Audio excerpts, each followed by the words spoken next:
9절부터 봉독하겠습니다. 그들이 아브라함에게 말하기를 네 아내 사라는 어디 있느냐 하니 그가 말하기를 보소서 장막 안에 있나이다 하더라.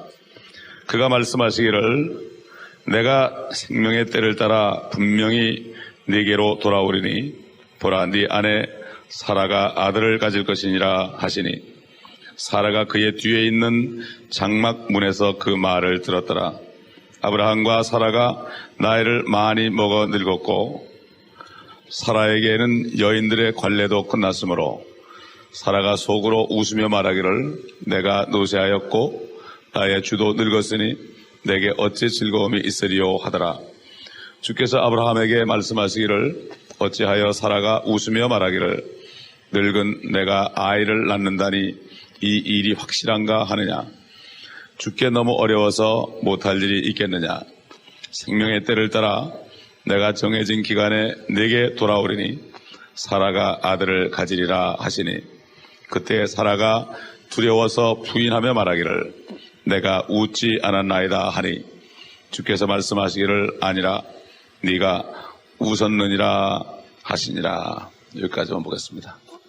지금 아브라함에게 나타난 이 세 사람이 사람의 모습으로 나왔지만은 두 사람은 천사들이고 한 사람은 주의 천사입니다. 주의 천사라는 것은 하나님이 사람을 만날 때는 사람의 형태로 나타났습니다. 사람의 형태로 나타나는데 주의 천사 그러면은 바로 그분이 바로 주님이심을 얘기합니다. 마찬가지죠. 우리 예수 그리스도께서 이 땅에 오셨을 때 아버지를 보여달라고 그랬습니다. 여호와 하나님 아버지를 보여달라고 그랬죠. 그럴 때 나를 본 자는 아버지를 보았다고 그랬습니다. 그래서 우리가 자꾸 인간적인 생각으로 하나님을 생각하기 때문에 문제가 생기는 거예요. 요즘에 하나님은 어떻게 나타났습니까?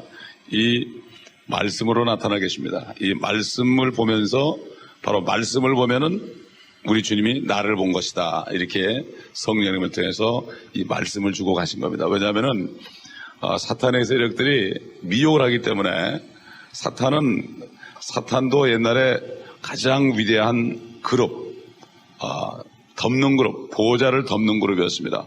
다른 내 생물들은 보호자 주위를 둘러싼 그러한 그룹이었지만은 사탄은 보호자 위에를 덮는 그러한 덮는 그룹이었습니다. 그렇기 때문에 가장 천사보다 더 높은 그룹입니다. 그 다음에 스랍이 있습니다. 그래서 지금 여기 나타난 세 사람은 두 사람은 천사고 한 분은 주의 천사다. 바로 우리 주님께서 나타나셨다. 여호와 하나님께서 사람의 형태가 돼서 나타나셨다. 이것을 우리가 알아야 됩니다. 그러므로 우리가 하나님 말씀 볼 때 성령이 없으면은 인간적인 차원에서 하나님을 보기 때문에 깨달을 수가 없습니다. 여호와 증인들은 성령이 없기 때문에 하나님이 머리가 셋 달린 괴물이라고 얘기합니다. 아무리 그래봤자 하나님은 웃습니다. 그러므로 여기 하나님께서는 뜻을 이루기 위해서 항상 사람의 모습으로 천사로 나타났습니다. 그럴 때는 여기 보면 세 사람이 나타났습니다. 창세기 18장 오늘 9절부터 하는데 세 사람이 나타나는데 분명히 맨입니다. 남자입니다. 남자. 그 천사가 나타날 때는 남자로 나타났어요. 남자로. 마찬가지죠. 하나님이 사람 될 때도 남자로 나타났습니다. 그렇기 때문에 여기 보면은 9절 보면은 그들이 아브라함에게 말했습니다. 처음에는 그들 세 사람이 한꺼번에 얘기했어요. 네 안에 사례가 어디 있느냐. 그런데 10절 가보니까 그가 말씀하시기를 그랬어요. 드디어 우리 주님께서 말씀하시는 말이에요. 사도 바울도 내가 섬기는 하나님의 천사, 주의 천사 그랬습니다. 사도 바울이 섬기는 주의 천사가 누굽니까? 바로 예수 그리스도예요. 근데 이거를 잘못 깨닫고 여호와의 증인들은 예수님이 천사다 또 그래요. 그게 아닙니다. 그게 그 뜻이 아니고 바로 하나님이 인간의 몸으로 나타났을 때 그걸 주의 천사라 불렀고 바로 우리 주님도 사람의 모습으로 나타났다. 그렇기 때문에 성령이 아니고서는 알 수가 없는 것입니다. 마찬가지입니다. 우리 예수님은 이 땅에 태어나실 때 육신도 죄가 없고 성령으로 태어났습니다. 그러나 하나님의 자녀들은 죄인이기 때문에 우선 먼저 예수 그리스도를 영접해야만 영이 살아나고 그 다음에 육신은 아직 죄덩어리이기 때문에 주님 오실 때 새 몸을 입습니다. 그럴 때 주님하고 똑같이 되는 거예요. 그러니까 하나님이 육신으로 나타난 우리 주님과 지금 거듭난 성도들이 예수님이 공중에 오실 때 휴거되게 되면은 주님과 똑같아질 수밖에 없는 거죠. 영도 같은 성령이고 몸은 죽지 않은 또 몸이기 때문에 죄가 없는 몸이기 때문에 마찬가지로 예수 그리스도가 이 땅에 태어날 때는 죄가 없는 몸을 가지고 나타났죠. 그렇기 때문에 그분은 죄 없이 이 땅에서 계시다가 이제 우리에게 죄를 용서하시기 위해서 그가 죽으시고 그 피를 흘리시고 믿는 자에게 성령을 주셔서 성령을 받는 사람은 똑같은 그리스도의 영이 우리 안에 들어오고 그 다음에 나중에 주님 오실 때 우리가 변화될 때 주님하고 똑같이 되는 겁니다. 예? 이게 신비로운 것입니다. 그래서 사도 바울은 이것을 바로 신비다 그랬습니다. 미스테리라고 해요. 미스테리라는 것은 세상 사람들은 알 수가 없는 것입니다.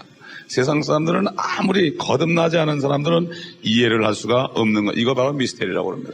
그래서 우리가 이렇게 살 것이 아니라 이제는 눈 깜짝하는 순간에 우리가 변화될 것이다. 사도 바울이 고린도전서 15장에 그렇게 말씀했습니다. 그리고 하나님께서는 지금 아담이 에덴 동산에서 범죄했을 때 뱀에게 가가지고 네가 이렇게 하였으니 네가 이렇게 유혹하고 죄를 가져오고 내가 만든 사람들을 타락시켰으니 이제는 앞으로 너와 여인의 후손과는 원수가 되고 그 다음에 여인의 후손은 여인의 씨는 너의 머리를 부숴버릴 것이고 또 너는 여인의 후손의 씨의 발꿈치를 부숴버릴 것이다. 뭡니까? 타락해가지고 죄가 들어오니까 이 땅이 완전하고 죽지 않는 그러한 영원한 하나님의 그 뜻을 이루는 이 땅을 만들어놨는데 사탄이가 결국은 이 땅을 완전히 황폐하실 거기 때문에 하나님께서 세운 뜻이 바로 여인의 씨로부터 사람이 나와서 너를 죽일 것이다, 사탄이를. 이렇게 예언한 것을 하나님은 지금 이루려고 하는 거예요. 그래가지고 아브라함이라는 사람을 택한 겁니다. 왜냐하면 아브라함을 택할 때 아브라함을 택하게 되면은 아브라함은 무슨 말을 해도 믿을 것이기 때문에 하나님은 미리 아는 자를 부르십니다. 그렇기 때문에 예수 그리스도를 영접하신 분들은 보통 축복받은 게 아닙니다. 하나님이 여러분을 미리 아신 거예요.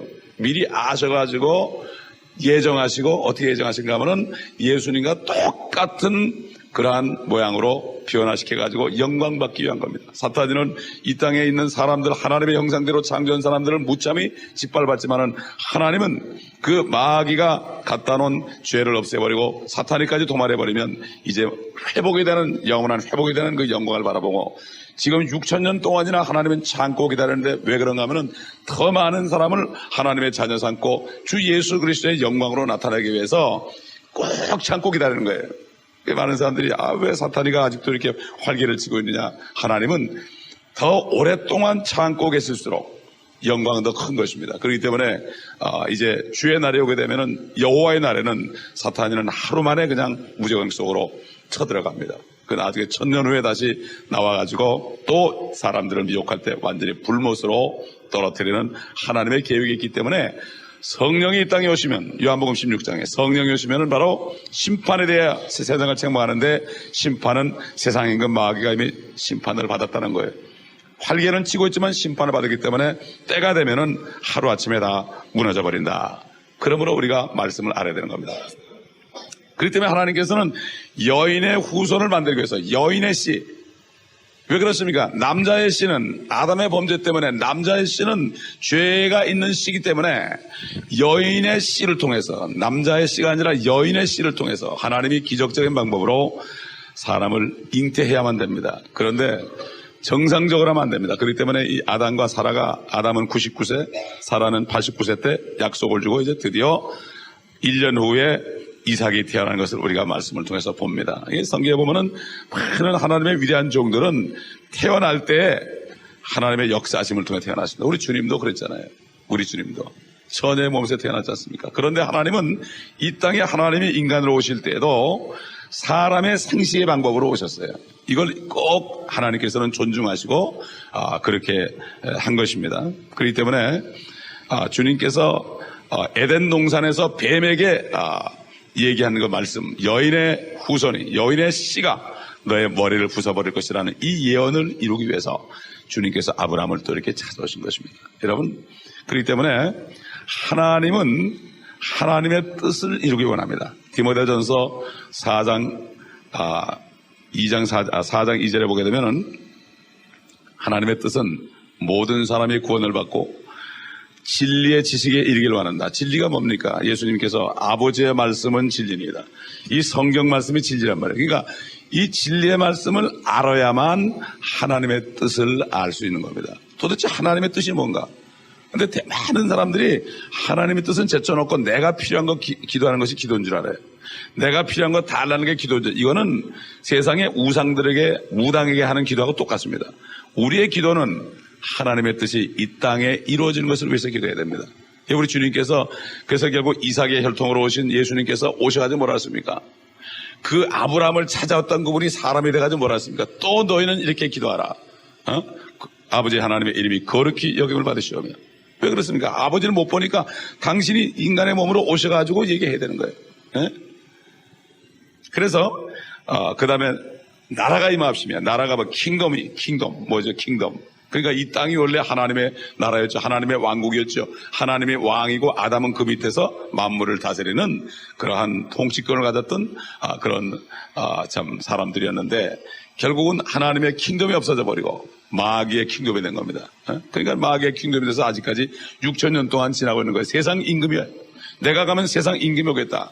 주님도 임금이라고 그랬어요. 왜냐하면 죄를 짓게 되면은 죄의 종이 되기 때문에 죄를 최초로 지은 마귀를 따라가게 되면은 죄를 지면은 그 마귀를 왕으로 삼는 거예요. 그렇기 때문에 예수 믿지 않는 사람들은 마귀가 왕입니다. 그게 바리새인들 보고 뭐랬죠? 너희는 너희 아비 마귀에게서 났다고 그랬어요. 아무리 착하고 어여쁜 사람도 예수 그리스도를 믿지 않는 사람은 그 속에 마귀의 영이 들어있는 거예요. 얼마나 무섭습니까? 기가 막힌 얘기예요. 어떤 집 사람들은 주님이 들어있는 사람하고 마귀에 들어있는 사람은 같이 밥 먹고 같이 자고 그래요. 이게 보통 일이. 이걸 깨닫게 되면은 참 길을 쓰고 기도하죠. 왜? 하나님은 모든 사람이 구원받고 진리의 지식에 이르기를 원하는 것이다. 그러므로 이 하나님의 말씀을 다 알아야만 이 속에 진리의 지식을 아는 거죠. 하나님의 뜻이 무엇인가? 우리 주님께서는 이 땅에 오셔서 하나님이신데도 하나님의 말씀을 꼭 인용하시면서 아버지의 뜻이 이루어지도록 기도했습니다. 왜냐하면 아버지의 뜻은 모든 인간이 구원받는 거기 때문에 진노의 잔을 그분이 마신 겁니다. 그러므로 우리도 똑같이 주님이 가셨기 때문에 주님의 영이 있는 사람은 주님하고 똑같은 일을 한다. 내가 가면 나는 가기 때문에 이제는 나를 믿는 사람은 내가 행한 일을 저도 행할 것이다. 이렇게 얘기했죠. 사라는 속으로 웃었습니다. 사실 아브라함도 웃었죠. 왜 그렇습니까? 이해가 안 가는 거예요. 하나님의 뜻을 모르는 거예요. 그들이 에덴 동산에서 하신 하나님의 말씀을 알았고 그들이 그 바로 여인의 씨가 바로 자기 아내를 통해서 난다는 걸 알았다면 두려웠을 겁니다. 근데 나중에 보면 사라가 웃었는데 웃지 않았다고 그러니까 네가 웃었다고 그러니까 두려워했다고 그랬습니다. 하나님의 말씀을 하나님께서 우리에게 말씀하실 때 두려움이 옵니다. 하나님께서는 특별한 사람을 통해서 뜻을 이룹니다. 그렇기 때문에 구원은 믿음으로 은혜로 다 받지만요. 하나님의 뜻을 이루는 데 사용되는 사람은 특별하게 은혜를 받은 사람들이에요. 하나님의 뜻을 이해하죠. 그러면은 그때부터 되는 거예요. 저도 처음에 부름받을 때 우리 아들을 내놓으라고 말이죠. 하나님께서 그러시더라고요. 내 돈은 얼마인지도 줄 테니까 내놓으라고 말이죠. 그때 하나님께서 한 영혼이 천하보다 귀하다는 것을 알았어요. 저보고 그러더라. 너 이제 알았느냐? 네가 매일 한 영혼이 천하보다 귀하다고 떠들었는데 이제 알겠느냐? 이제 알았습니다. 그럼 무슨 일이 가장 중요하겠느냐? 세상에 너 살면서 밥 3끼 먹고 네가 뭘 열심히 하는데 돈을 벌어봐야 얼마나 벌겠느냐? 미국 생활 뭐 페이먼트하고 보면은 모자라면 모자랐지 뭐 남은 게 어디 있어요? 그렇게 얘기했죠. 그랬더니 그럼 너 나하고 통역자가 되지 않겠느냐? 이 생명을 살리는 일이 얼마나 중요하냐. 나하고 동업하면 내가 굶어 죽이겠느냐. 이 말씀 들을 때 아멘 하고 나서는데요. 정말 얼마나 귀한 일인지 몰라요. 여기 하나님이 뭐라 했습니까? 14절에 주께 너무 어려워서 못할 일이 있겠느냐. 엘샤다이 하나님, 전능하신 하나님이에요. 하나님께서 너무 어려워서 못할 일이 있겠느냐. 근데 우리의 삶 속에서 보면은 꼭 하나님이 전능하지 않은 하나님처럼 보여요. 내가 기도해도 잘 안 되니까 어떨 때. 하나님 이것도 못 해주시나? 또 그리고 산을 들어 바다에 던지라고 그대로 믿으면 의심치 않으면 그대로 될 것이다. 아무리 도봉산을 보고 바다로 빠지라고도 안 빠지더라고 오늘 목사님 얘기하더란 말이에요. 이게 뭡니까? 하나님이 하실 일은 어려서 못하지. 우리 인간 기준으로 내가 할 것을 정해놓고 하나님 보고 하라 그러니까 문제지, 하나님이 하시려는 일을 내가 같이 기도하면 꼭 이루어지는데 내가 뭘 하려고 그러니까 안 이루어지는 거예요. 이게 바로 하나님의 뜻대로 구하는 기도입니다, 이게. 예? 그래서 우리가 하나님의 말씀을 모르게 되면 기도를 엉뚱한 기도를 하는 거예요, 평생을. 꼭 우상에게 기도하는 거예요. 그렇기 때문에 이 하나님의 말씀을 모르고서는 올바른 기도를 할 수 없습니다. 하나님께서 가장 기뻐하는 기도가 뭡니까? 아침에 첫 시간에 입을 열 때 아버지 하나님의 이름이 거룩히 여김을 받으시옵소서. 얼마나 기뻐하시겠어요? 여러분, 지금 미국의 우리 자녀들 참 도덕도 안 배우고 그런 자녀들 말이죠. 부모가 이렇게 들어와도 쳐다보고 말이죠. 다녀오셨어요? 이런 말도 잘 못하는 애들 아니에요. 옛날에는 우리 얼마나 그게 배워서 아침에 일어나면 아버님 안녕히 주무셨습니까? 얼마나 기뻐했어요. 내 아들, 내 아들. 요즘 그런 애들이 어디 있어요? 영적으로도 마찬가지예요. 기도할 때 하나님 아버지의 이름이 그렇게 여김을 받으셔서 이렇게 기도하는 사람이 얼마나 될까? 진정으로 얼마나 하나님이 기뻐하실까? 저는 여기 오면 제일 먼저 그 기도합니다. 아버지 하나님의 이름이 거룩히 여김을 받으시옵소서. 하나님께서 하시고자 하는 일을 같이 하려는 사람에게 먼저 하나님의 나라와 그 의를 구할 때 이 모든 것을 도와준다는 약속이 있고, 누가복음에 되면은 너희가 필요한 것을 내가 더 잘하니까 아예 그것들은 구하지도 말라고 했어요. 육신적인 것들은 구하지도 말라고 그랬습니다. 얼마가 있어야 뭘 짓습니다, 뭘 합니다, 이런 거 구하지도 말라. 하나님께서 필요하시면 다 주신다 이거예요. 제가 마지막으로 하나 간증하고 끝나죠. 제가 방송국에 위성방송국에 가는데 거기 이정문 목사님이 저한테 그래요. 간증을 하는데 캐나다에 있을 때 자기가 감옥에 가서 어떤 분을 만나는데 한국 분인데 그분 부인이 캐나다 여자분인데 그 부인이 간음을 해가지고 캐나다 남자하고 이렇게 참 간음을 했습니다. 그래서 이 한국 분이 이모라는 분인데 제가 이름을 잊어버렸는데 그분이 너무 화가 나니까 권총을 가지고 그냥 그 캐나다 남자를 쏴 죽였습니다. 그 체포돼가지고 감옥에 들어갔어요. 감옥에 들어갔는데 거기서 이제 이 목사님을 만났는데 거기서 구원을 받고 이제 모범수가 돼가지고 거기서 일을 해가지고 감옥에서 돈을 벌어가지고 일을 해서 바이올린을 사가지고 그 찬송가를 배워가지고 그냥 그 바이올린을 그렇게 많이 배운 거예요. 근데 어느 날 갔더니 나를 좀 도와달라고 그러더니 목사님한테. 그러니까 내가 모범수가 돼가지고 사형을 받지 않고 사면을 받을 수 있는 길이 열릴 것 같은데 조건이 정말 내가 하나님의 자녀가 됐다는 증거를 보여줘야 된다. 내 자신의 말만이 아니라 객관적으로 모든 사람이 인정해야만 해주겠다 그런다. 그런 얘기를 하더래요. 그래서 그 목사님이 교회에 초청하라고 신문에 광고 내고 그래가지고 간증 집회를 했는데 그 눈물바다가 됐다는 거예요. 그러고서 그분을 잊어버리고 있었어요. 근데 이 목사님이 브라질에 가서 집회를 하고서 이제 집회 끝나고 사람들이 나와서 기도해 주고 있는데 어떤 분이 탁 오는데 그분이라는 거예요. 깜짝 놀라가지고 어쩐 일이라고 그랬더니 왜 연락도 안 했냐고 그랬더니 내가 뭔가 좀 주님의 일을 하고 보람되고 하나님을 영광 돌릴 때 연락하려고 연락 안 하는데 오늘 목사님을 만났다고 그러는데 이분이 그 살인자인데 성령이 임해가지고 너 브라질로 가라 그래서 포르투기스 말도 한마디도 모르는데 브라질로 간 거야. 아무것도 없는데 가가지고 집도 없으니까 길거리에서 왔다 갔다 하면서 노숙자가 됐습니다. 거기서 노숙자들 홈리스들 한 사람 한 사람 전도하기 시작했어요. 말도 안 통하는데 전도가 다 된 거예요. 그 사람 집에서 전부 그냥 형편없는 학고방 같은데 그냥 참 바글바글거리면서 살고 있었어요. 그게 너무나 먹을 게 없었는데 자기는 먹진 않아도 남들은 다 먹여주고 자기는 먹을 게 없으니까 그냥 굶어가지고 그냥 현기증이 나는데 쓰러질 것 같은데 한 번은 또 먹을 걸 구하러 길을 나가서 비틀비틀 거려가는데 어떤 한국분이 오더니 그냥 너 누구 아니냐고 그러더래. 보니까 고등학교 동창이에요. 너 사람 죽이고서 감옥에 들어서 사형됐다고 내가 들었는데 어떻게 된 일이냐고 간증을 하고 내가 사실 이렇게 돼서 지금 여기까지 와가지고 브라질 홈리스를 내가 사역하고 있다고.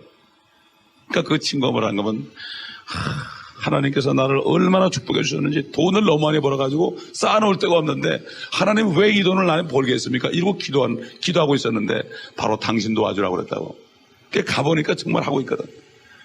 그래가지고 그때부터 도와주기 시작하는데 말이죠. 지금도요, 하루에 800명을 먹이는 매일같이.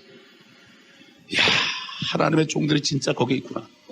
뭐 겉으로 나타나고 뭐 그냥 유명한 사람들이 아니고 그런 사람, 정말 그런 사람, 이게 진짜 선교사 아닌가. 저는 이런 생각을 했어요. 그래서 그러더라고요. 이제 때가 되면은 거기 카메라 가지고 내려가가지고 직접 찍어가지고 방송해야 된다고 말이죠. 이제 그럴 날이 옵니다. 앞으로 주님 만날 때 그리스도 심판석에 있으면 말이죠. 유명한 사람은 저 꼴대에 있고 이름 없는 사람들, 이 땅에서 상을 받지 않은 사람들, 사람들에게 칭찬받지 않은 사람들, 핍박받은 사람들, 이런 사람들이 맨 앞줄에 나가서 상을 받을 겁니다. 예? 휠체어에 앉아가지고 평생을 걷지 못한 사람, 기도만 열심히 한 사람이 아마 상을 받을 겁니다. 그렇잖아요. 성성한 사람은 돌아다니려고 기도할 시간도 없고 그런데 거기 앉아서 기도하는 사람, 이런 사람이 상을 받을 거다 이거예요. 난 거기서 너무나 엄청난 것을 깨달았습니다. 그렇기 때문에 우리는 이 땅에서 받지 말고 주님의 말씀대로 순종하면서 한 사람에도 더 구원에 이르게 해서 주님 오실 때 칭찬받는 우리가 될 줄 압니다. 기도하겠습니다. 아버지 하나님, 이 아침에도 아버지께서는 말씀하시고 그것을 이루시기 위하여 아브라함을 수차례 만나시고 아버지 하나님 정말 99세가 되어서 이렇게 또 찾아오시고 마찬가지로 우리를 계속해서 말씀으로 찾아오시고 우리에게 부탁하시는 일들을 다시 한번 깨닫게 하심을 감사합니다. 모든 사람이 구원을 받고 진리의 지식, 하나님의 말씀을 알기를 원하시는 하나님, 말씀을 알지 못하고서 어찌 아버지의 뜻을 알겠나이까. 아버지 하나님이여, 모든 성도들이 아버지 하나님의 말씀을 알고 하나님의 뜻을 알므로 위대한 아름다운 삶을 살며 시간 기도가 하나님의 뜻을 이루는 기도, 없어지지 않는 영원한 기도를 드리는 저들 되게 하시고 오늘 아침에도 우리가 무릎을 꿇을 때 아버지의 뜻을 깨닫고 아버지의 마음에 화답하는 기도를 드리므로 아버지께서 역사하시는 놀라운 축복을 우리가 받을 수 있도록 도와주시옵소서. 예수